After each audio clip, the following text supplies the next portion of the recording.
Hello, everybody. Good T, morning. how you doing? Good, buddy. How you feeling? Yeah, good. Yeah. So we're back at it. Our original plan was to do OPP leading up to the 70th anniversary of SPAC, which, man, that was a good time, eh?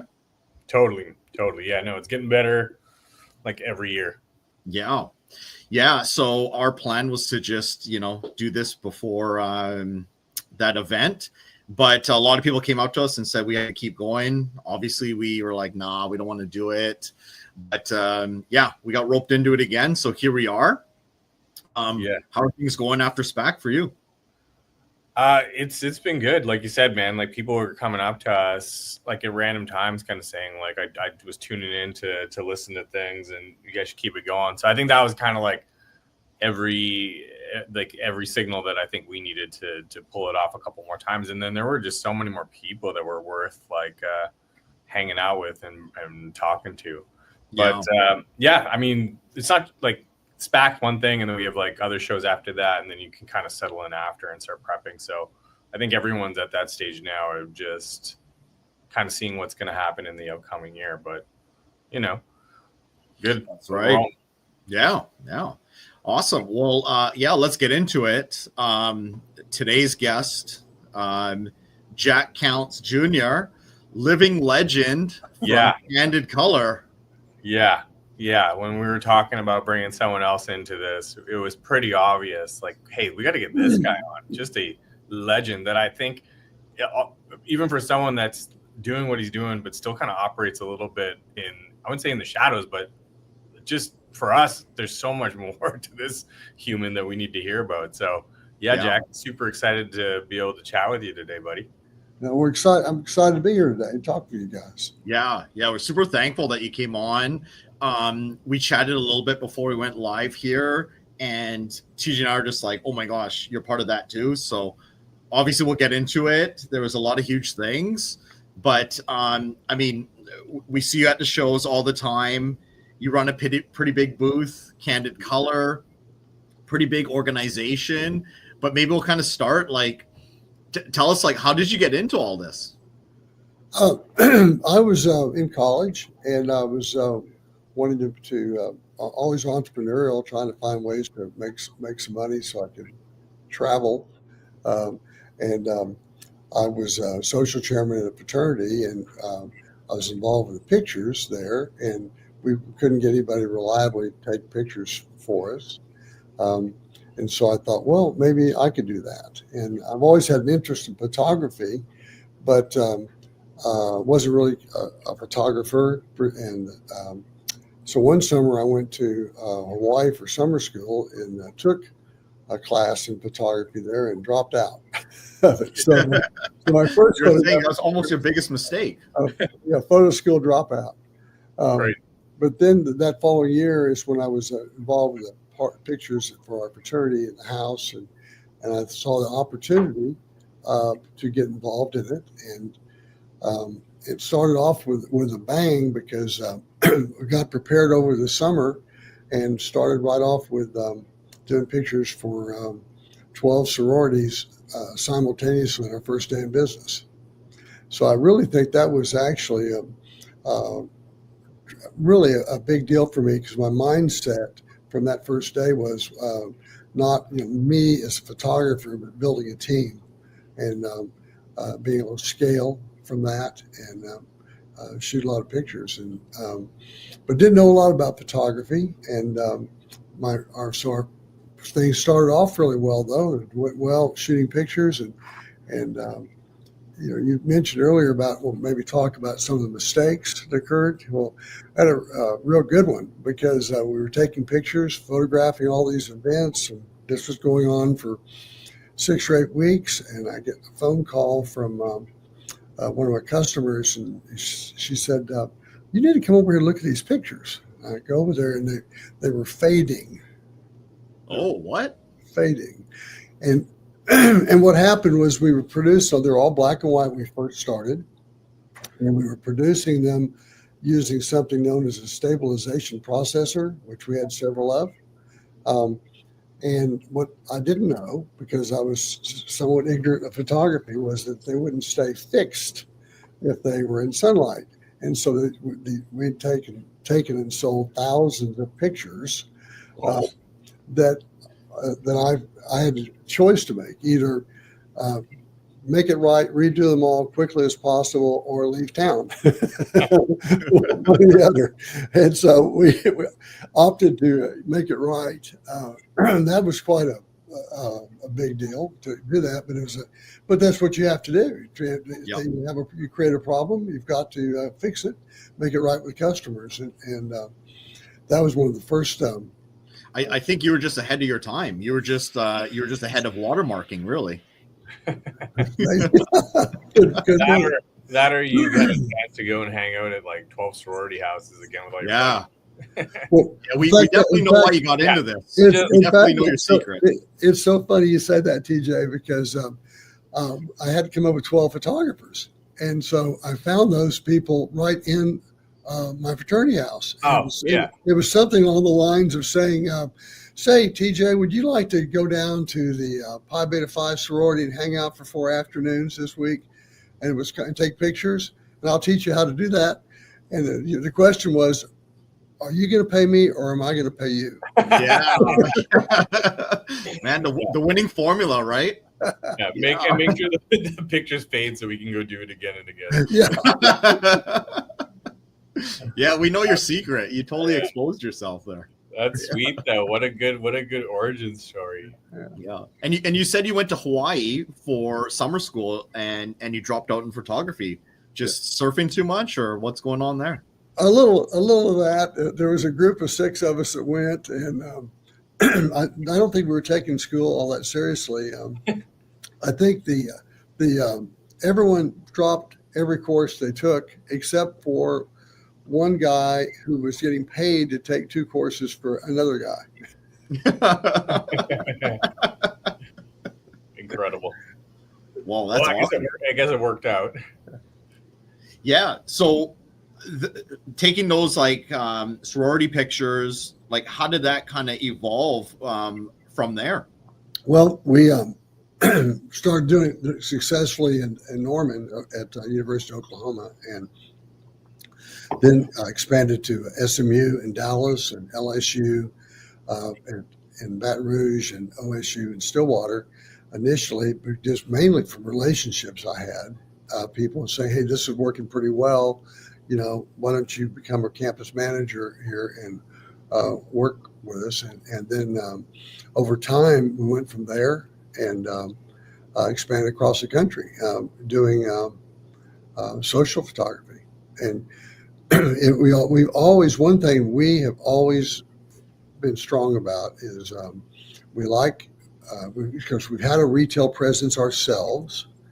Now our retail presence is only in the Oklahoma City area, but we come into the business from the background of making money as a photographer, and so we always got that hat we're wearing, trying to help people we work with be successful with making money. And we found two principles that we always operate with are speed, and then we like things where the retail customer gets to pick their pictures after looking several. We call it view first, where they have a selection. We think that's very customer friendly, and so we've kind of followed that path.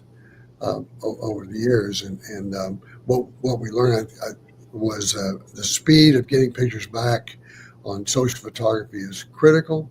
Yep. And we would before we were doing FedEx or anything like that, we were doing counter to counter with film from different places, and we'd have as many as 10,000 rolls on a Saturday and Sunday for weekend parties, and we had to get them out that day and back on airplanes going out to people on different campuses.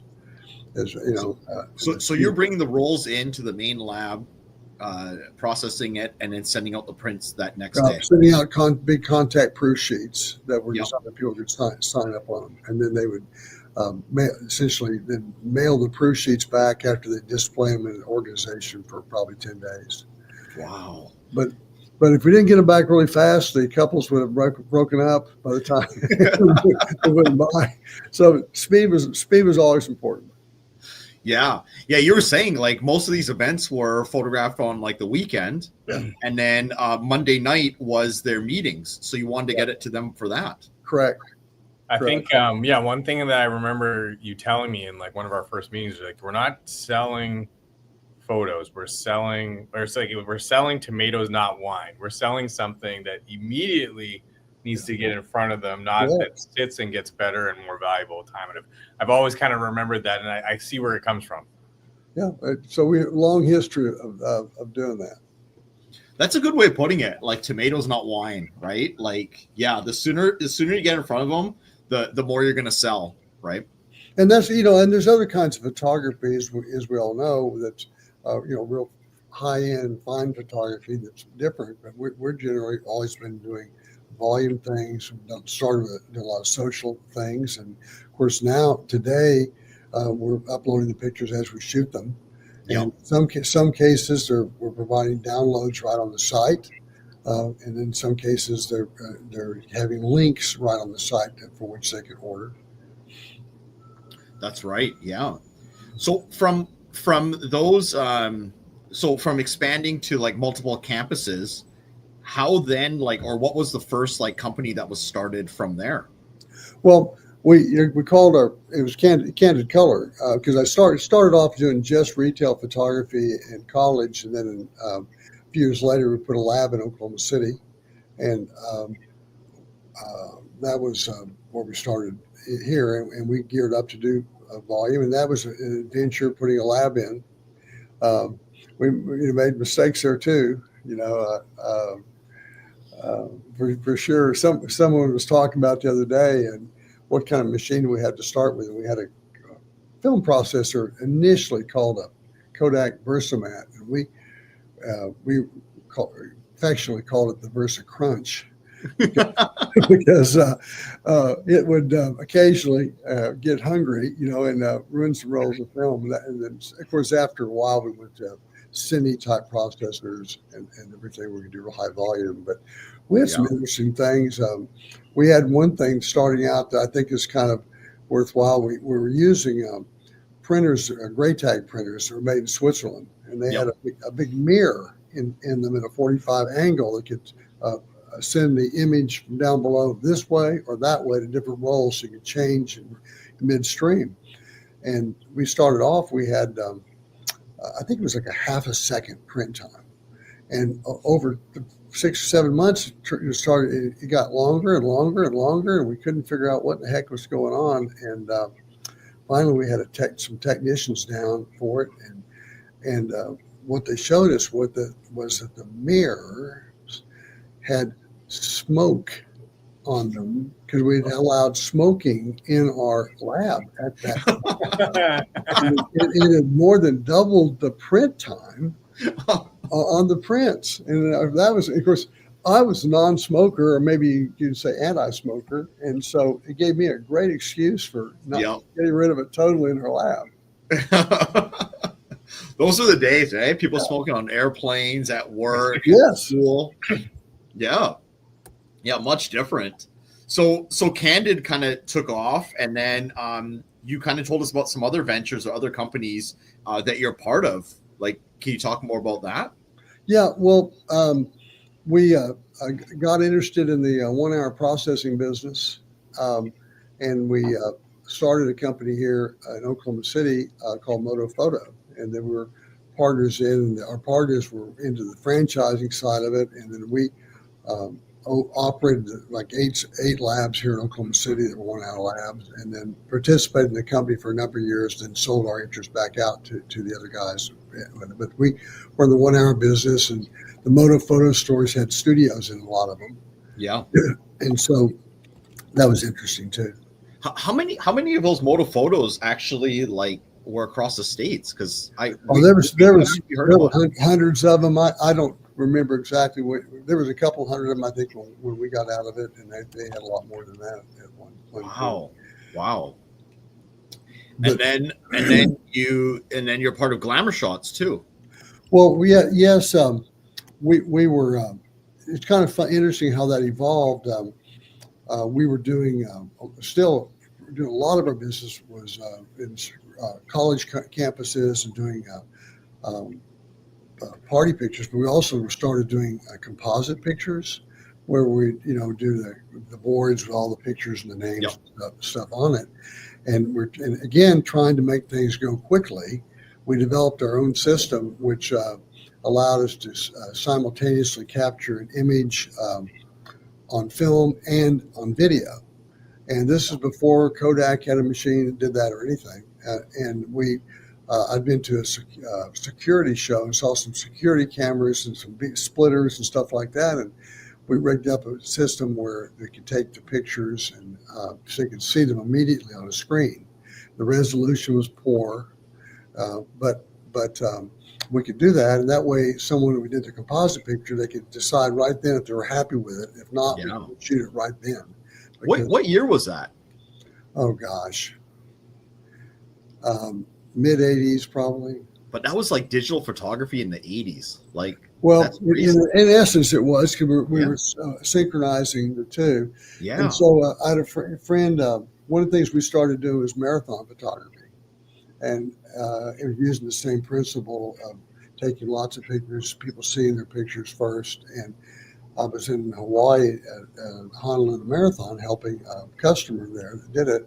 And he took me down to see at a big mall there to see a store called Headshots that was doing glamour photography. And it just totally intrigued me. But there was a deal if someone got a picture, they had their pictures taken, they would have to come back a few days later, actually, before they could see their pictures. Not even the same day. There was a delay. And so we got one of our setups out that we used for composites and took it out there and showed these folks and said, you could be doing this, get orders right on the spot. And they were happy doing what they were doing. But from there, we said, well, okay, we'll do this. We tried to do a venture with them. They chose not to, so that we started Glamour Shots back in Oklahoma City and Dallas is where we started.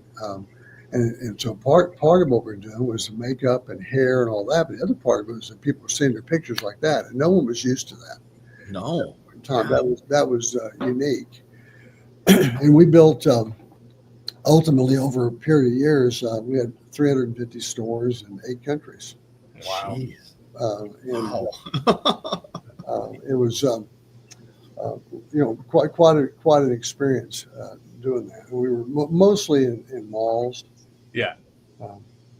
That's like a part of pop culture now, for sure. Yeah, no, and we look at that and wondering at different times if we should get back in that again.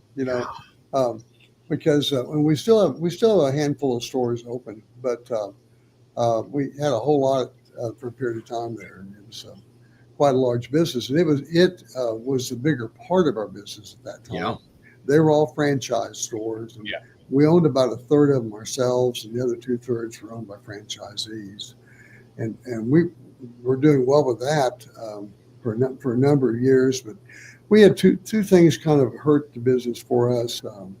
One was the mall developers. There was a consolidation between big developers buying up other malls, and just seemed like they lost the personal element completely with their mall developer, and it became difficult for people. Rents would go up a lot when some of that occurred, and the risk became high. And so over time, and then also we didn't do a very good job of moving the concept from the glitzy glamour to something else effectively.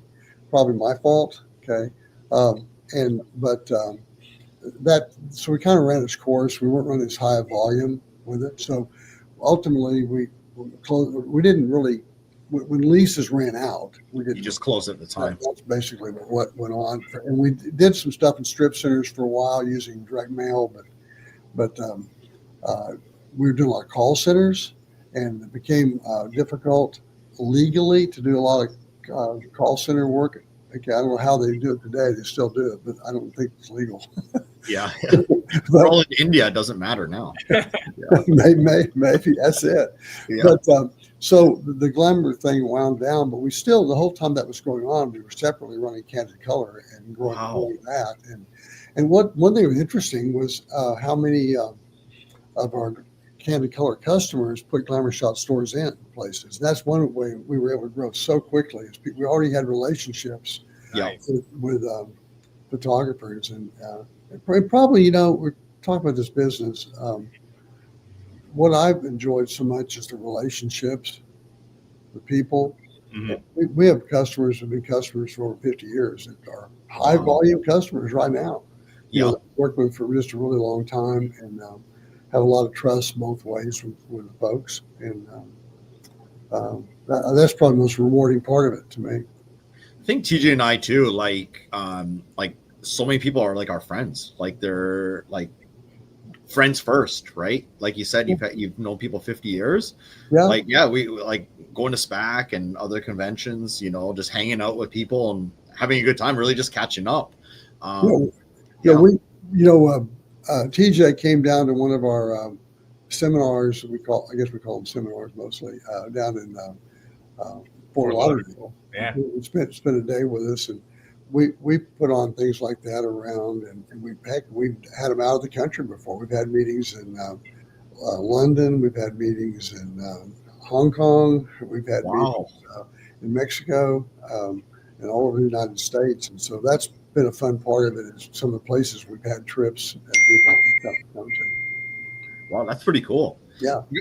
Going back to Glamour Shots, 350 schools. You said you had a third of them. So that was my question, is like, how did you guys ramp up so quick? And like, how did you keep your focus between Candid Color and Glamour Shots?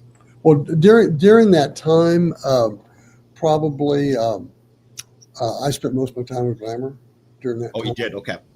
And one thing that occurred was we built another lab set up and just for Glamour. And I've got an interesting story about that. Ramping up is interesting. We had a certain workflow plan, the way we used to do things, and it was very batch oriented. And honestly, we got industrial engineers from Kodak that helped us with all that, and we had a plan that was working. But we were very, very busy, and it was taking at that time 3 weeks for us to get the orders turned out, which was totally unacceptable. Yeah. And I remember I went to a YPO program at Duke, and it was on manufacturing processes and so forth. And I went down there, and they had some things on just in time and batch of one and this sort of thing. And so I went and saw this one of the classes, and it was being put on by HP actually. And they showed a videotape of a work process simultaneously done in batches versus one at a time, just in time. And I was just sitting there watching that. I go, that's us right there. We need to stop this and do that, And so afterwards I went up and said, gosh, that was wonderful. Can I get that tape? And they said, no, sorry. I go, well, I took notes, but they weren't that great. And so but we're going to show it tonight again on the closed circuit here at the Continuing Education Center. Oh, okay. So I got the details on that, got a taxi cab, went to Best Buy or whatever it was at the time, and bought a VCR, brought it, came back, hooked it up in my room, and taped it. The next morning I FedExed the tape off back here and to Dan Hayes, you mentioned earlier. I said, we're going to do this, period. And we planned out what we were going to do. And then one day we stopped everything coming in the front door of the lab, got everything cleared out of the lab, reorganized, reshuffled everything, and then opened back up again. And then within a couple of weeks, we were down to 2.5, 3 days delivery and stuff. Wow. Crazy. So, and it was really just by changing the process. You didn't hire more people. You didn't put any. Actually, we ended up with less people. Wow. Yeah, it was really working towards that. And of course, I think that as things evolved and we were using machines like the Ritsus and so forth, which everything, the paper cut off on every shot when it came to the sorter, all those things contributed to that kind of efficiency. Wow. That makes so much sense. Yeah, like I was just kind of cycling through that. When I visited the lab, I was looking. I was like, this is all based off of manufacturing principles. It's a lab, but it's been dialed in down to each print with stats everywhere. But it's now I see that it came where maybe some of the formation of that concept is from that videotape. That's incredible. Yeah. Our dad would love it. He's he's a total just drilled it in our head growing up about manufacturing and everything else. Well, there's a lot to be learned from things like that. You can do something a certain way for so long, and you have to step back and see what is there a better way. And that's probably one of the things that's made this business so exciting for me is the change. Yeah. And ways to improve what you're doing. There was the only time I ever got bored with this business was on the tail ends of film photography, where you're stuck with a problem that the film could only be, the negative could only be one place at a time. Yep. Okay.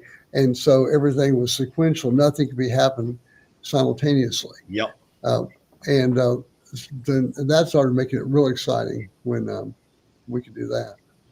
Yeah. That's sweet that you're like, it's exciting, not scary. Yeah. Well, I mean, you get bored if everything's the same old. I think that's why you're still going too, though. That was the other thing. I was like, yeah, Mike, this guy is like still excited, still on top of like the newest trends, understands them completely, and has like been implementing them for years. So now it's all starting to piece together. Well, I've been fortunate that we've got great staff here, and we have a lot of people have been here a long time. But we've also got a nice blend of younger people in the group too. And it's, I think that being located here in Oklahoma City, I think we've got a lot of people here with a really good work ethic, and, it's been a great place. Never had any desire to move it to someplace else. Yeah. Probably got a lot of long-term employees because that smoking policy you guys have. I hadn't thought of it exactly that way before. You just give them the freedom; they do whatever they want in that lab, right? Yeah, it's all the college buddies still getting out there with them. Yeah. You talked about Dan Hayes, and we were talking about him before, and my story was years ago, it's got to be over 15 years ago, came by your guys' booth, and you guys were, I think, just showing how you guys could get commencement proofs online right away.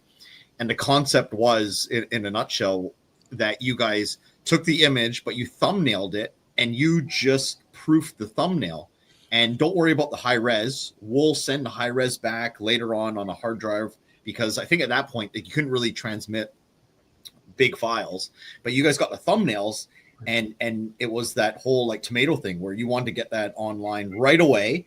And then by the time the person ordered, don't worry, you'll just overwrite the high res image onto there, produce the 8x10 whatever size, and then go from there. And I just thought and again, back then that was not even heard of. Well, again, it's just being consistent with our belief in trying to find ways to do things as quickly as possible. I mean, you're trying to please the customer, you're trying to get pictures up front of them where they're the most excited point. that guess that's part of it. I think about the view first aspect of it. I mean, if you ask a customer, would they like to be able to just choose from 3 pictures or just have one, they're going to say 3. The choice. And if you sell something to somebody sight unseen, it'd be like going in a store and say, hand me a shirt, please. Yeah. And they hand you a green one, but I think that's that's naturally the most friendly way, but it does add some complication in some respects. But I guess we're used to it, of doing people picking from multiple images and that sort of thing. So how long's Dan been with you guys? Oh, since college. Wow. Yeah. College buddies. Still Yeah. Yeah. Wow. Yeah. And was he like your fraternity, or was he like? No, he got involved with a mutual friend, got us together, and Dan had interest in photography and stuff, and hard worker, and been involved for a long time, back since the beginning. Yeah. Yeah, like you said, like a lot of long-term employees. We do. We have a lot of long-term employees that work here, and we're blessed in that regard. One of the other things we're talking about is you said you had 2 labs, and one of the difficult parts was the transition from film to digital. And at one point you had 1 lab that was film and 1 lab that was actually digital. Correct. And they're just down, half a block apart, but that's how we decided to do it initially. So that we could focus on make the digital workflow work well. And then we had the film thing over time, and just kind of went to all digital. We still have 2 buildings, but now one of them is all lab, and then the other building is administration and marketing and customer support.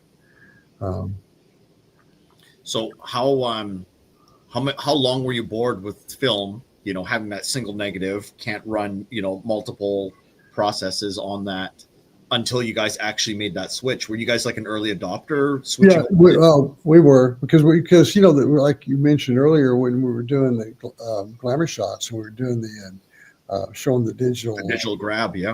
So as soon as we could get digital cameras to replace that setup, we did. So we started doing digital and glamour shots just as soon as they were available. And we had some of the early digital cameras that were, as you're aware, crazy expensive. And which cameras did you guys go with? Oh, and initially there were some things that Kodak had. They cost a fortune. Even back in that I think those first digital cameras were like 2 megapixels and $10,000 or something. It was crazy. And so we didn't jump on quite that early, except in a few just prototype situations. But we used some Olympus cameras early on for I'm not sure, I can't remember exactly why right now, but we used a bunch of them for a while. But generally we've used mostly Nikon cameras over the years, and then that's kind of transitioned to Canon for us now, although we have both in our own retail operation. Yeah. I think what's unique about us is probably that we have a retail business here that's quite vibrant in Oklahoma. And then we have always developed a lot of our own software and all these systems for capturing things and getting them online quickly, taking the orders in. And we, as you all know, we do certain portions of that. We work with other companies, utilize their software for different components of it. And we have the lab, and then we're really, really good at shipping and mailing and all this sort of thing. And, we even collect the sales tax for the people and pay it, today, because most of our work is sold online. Yeah. Yeah, I think, yeah. So, yeah, like us, like 99.9% is all online. We kind of, cut out everything else with checks and cash and paper envelopes. The amount of labor that you got to put into that, you kind of figure out the math. Because I remember we switched over to that. A lot of people are like, oh, your sales are going to drop. And we calculated, even if our sales drop like 7%, the you'd make it up on the labor alone, that the margin would still be there. And I think it dropped like 0.5%. And I remember part of it though. Also, you can look at a situation and say, "Gosh, I can maximize my sale with a prepay in this situation." Okay, yeah, all right. I'll never forget one of our in one of our seminars. One of our customers was doing a presentation at it, and he was talking about his school photography business and how he'd been doing sports and social primarily. But some of the schools he was doing sports in were saying, "We really like the way you do this, where you take out several pictures and they get to buy them. So could you do that on our school pictures?" And so he started doing school pictures, and they really liked it. And he got quite a large piece of business that had been done by a large national company. And he was at one of our seminars, and he was doing a presentation, and someone kind of stopped him and said, "You could be making more money if you'd done prepay there." And he said, "Well, I wouldn't have had all that business if I'd been doing prepay there. I got all the business because I was doing this. It was more customer friendly." Then about 2 slides of his presentation later was his 911 Porsche he showed that he bought. I thought that was an all-time just killer. yeah, mic drop for sure. Yeah, mic drop. Yeah, nice. That's a good one. Going back to like first digital cameras, I remember I can't remember, we had like a Kodak camera as well, and yeah, it cost so much. Could only afford one, so like could only do one shoot at a time, and like literally the pictures would come out of how I look right now, like super red. But I'm trying to look and try to find out why my lighting is so awful here. The thing is, it's so interesting about the price of a camera. Like with the Glamour Shot stores, they were busy 7 days a week all the time. So we had some school camera things tied up in there one time. I think they all together like 20 grand or something for a camera. It was just crazy, Yeah. But it was working all the time, And so I see photographers that shoot everything themselves. They can have a $6,000 body, and so forth, because that's their tool. They're using that all the time. But if you're in a business where you've got to have 23 photographers out, or 6 people to go cover an event, then suddenly the price of the camera becomes very, very big deal, because you got to have a bunch of them, and they may only work 1 day a week. Yeah. Not utilize them that much. And so you got to work the cost. But I do think there's some amazing cameras at pretty lower prices today that really are just so much better than what was available just a few years ago. Yeah, 20th of the price and like 20 times better. Yeah, they've gotten really, really good, and and all of them kind of have certain niches that are particularly cool. Yeah. What do you use to shoot? We're all Canon over here. I mean, we've bounced around. I mean, coming from the film, we were Nikon bodies, so then we were Nikon, and then we switched over to Kodak SLR-Ns, Kodak 14Ns. They went to the Canon Fuji S5s, then the Canon 70 SV studio versions. A lot of it had to do with barcoding. We wanted to be able to barcode the metadata, which is a huge thing.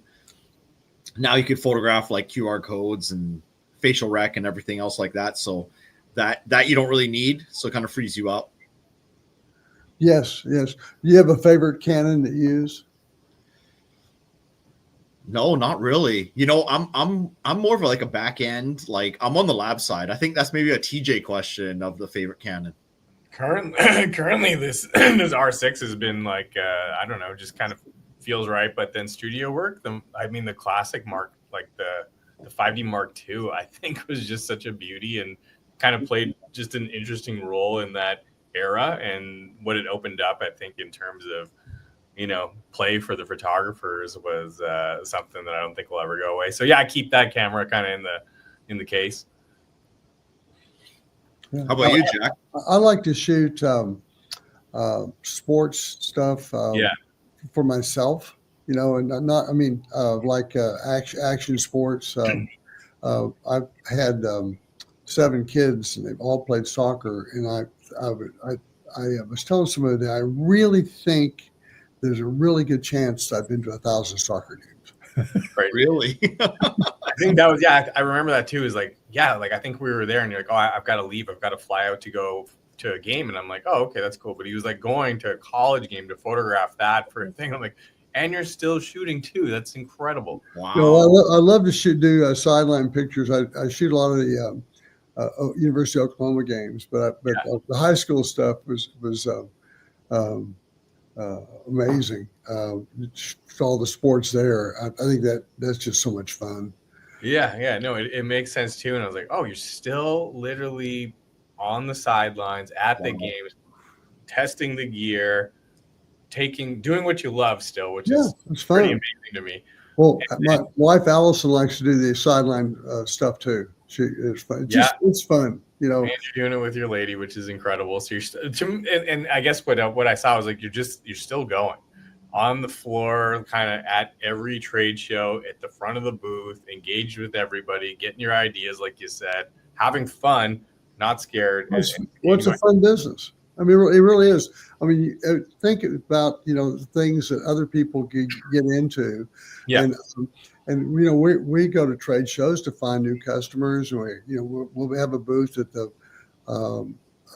different kinds of shows sometimes. Yeah. Of course, we go to the WPI too. We go to imaging. We go to SPAC, and they're all little different things. The photo booth show is interesting to go to because those people have activities and they're just doing photo booths. There's opportunities for more. But when I think about the photography business, and so I think about getting people to get in the business, and sometimes our customers weren't photographers. We can guide them down to get in business. See, we have the TSS franchise as well, and we have a number of people in that, and they're all franchisees. And many of those people come into the business from not being photography at all. But when you think about it, the photography business today, the capital costs are not real high. No. They've got selling things online. They have no receivables. They have virtually no inventory. Mm-hmm. If they utilize the systems that we provide, they have virtually no office labor. Yeah, that's true. Yeah. So and the margins they're able to sell things for are quite high. And you start comparing it to other kinds of business opportunities where people have to, get into plumbing or painting or whatever. It's a pretty clean and fun job being around people that are usually at nice points in their life about something, a sports thing, it's a school thing, So it's, it's really a great business that we are all in, Yeah. When you step back and look at it compared to a lot of things, and you're providing memories to people, and they're really, really, really fun. And I was at a reunion thing a while back, and everybody brought a Party Pick. And Party Pick is a name that we have. Yeah. They people brought pictures, and what was just so wild was a bunch of us at a big table, and we're passing some pictures around and stuff, and every picture tells a story. Really does. It really is amazing. That can be some sort of a canned slogan in a way, but it's so true. If you pull up something, I just think it's great that all of us are doing something that's so cool and that passes test of time for sure. Yep. If it doesn't fade, right? I have some of those pictures in an album from the Sunday get on, and they're still okay. You're still getting requests for refunds there, hey buddy. But yeah, Jack. Like I think I noticed too that now you had an entire the whole family's getting into the business now. So I guess like heading into what's next for you guys. Well, we love the business, Yeah, and evidently we don't have any intention of getting out of it. There's so much transition going on in a way, as you know, and we like the business. We like the people in the industry. We like our customers. It's fun. I'm excited that we got some of our children in the business now. Yeah. And they like it, and they're learning a lot. And so I think it's a great field. Yeah, you said Jack 3. He's leading up Now Candid. He is, and he's a bit of a wizard. I don't know if you've spent any time with him, but he's real bright and real enthusiastic, and passionate about stuff. And what we're trying to do with the Now Candid thing is taking some things and keeping things simple. Yeah. They may give up certain features for being able to be learned very, very quickly, and to do events in a simple, fast manner. Yeah. Yep. And then Your wife, your wife Allison too is in part of the company. You said that she's like leading the marketing. She is, and she is an important cog. She's really very, very strong in all her capabilities. I'm very, very lucky. Yeah. Our customers are very lucky too. Huge presence at SPAC as well. I mean, talked about your guys' booth, the party you guys throw, the kickoff party. I think you guys done it for like many years in a row. We've done it for several. It's been fun to do. Yeah. Do you remember your first SPAC that you went to or Candid? You were talking about this earlier. I mean, God, it's funny because I can remember going a long time ago and just kind of hitting it a couple times. But we started actually having booths there, though, more recently. And maybe 10 years. I don't know exactly, something like that. Do you remember what hotel? Maybe was it at before this we're at the Riviera. And then before the Riviera, we kind of bounced around. We were in Palm Springs. We were in San Diego. And then before that, I think it was the Flamingo we were at. Yeah, I've been to some in Vegas before in South Point. I just can't remember which one. There's I was thinking about how many different kinds of shows there are in Las Vegas. There's a lot, yeah. Yeah, and like I'm going to the sign printing show tomorrow. Oh, really? Yeah, and I went to the NAB last week. Yeah. Okay, and what we do a lot is some of us just get on a 7 a.m. flight, arrives there at 8 because we gain 2 hours, go to the show for a day, and get on at 7:30, 8 o'clock flight, come back that night. It's a long day, but you can see a lot. You go to shows like that, and you get ideas. Yeah, keeps it going. But the NAB thing, what hit me was how many Asian suppliers there are there, and I'm just wondering what the tariff situation is going to be. On it. It's going, and not just cameras, which I of course look at that, but just all kinds of stuff. Just all the accessories, everything else that goes with it. Yes. And so that's going to be something all of us in this industry are going to be dealing with. And I'll use the word struggling because you're going to have things pop out of nowhere that you didn't have any idea, was going to be impacted, I think. Mm-hmm. Yeah, that's right. T, you got any other questions there? No, I think I've had the blessing to get to know Jack a little bit in the last couple of years, but I think there's only more to learn about this guy, and I don't think come and see us again. Come see us again. Oh, I'd love that. Yeah, no, the Candid Fortress I think is going to live on now with the next gen coming here.